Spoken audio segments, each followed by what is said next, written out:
Here are 3 key benefits for using positive language with your child.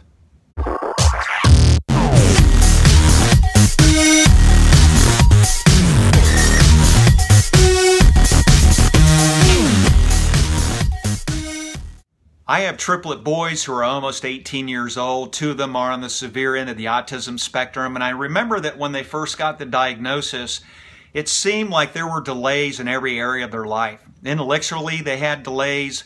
Language, they had delays. Social, they had delays. Play, they had delays. Functional and daily life skills, they had delays.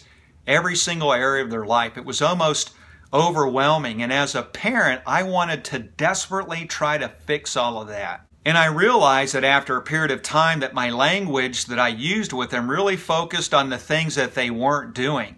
I used the word don't a lot. You can't do that. Stop doing that. It seemed like everything that I said was a don't, a can't, or a stop. And it wasn't intentional. It was just I was so hyper-focused on the things that weren't going well that it's just the way that I started speaking towards them, and I became concerned after realizing that at how much effect that might have on their self-esteem. In the process of becoming a master training specialist at the Judavine Center for Autism, I learned about a concept that they taught there called positive language, and it just really turned my world around as a parent. Let me share with you the 3 benefits of using positive language for your child. Number 1, using positive language lets your child know what he or she should be doing rather than what they're not doing. For example, when my son was younger, if he was climbing the table to stand on top of the table, I would always say, don't climb on top of the table. Well, that told him what not to do. Using positive language, I would have said, you need to sit in your chair. Now, what's the difference? Simply this.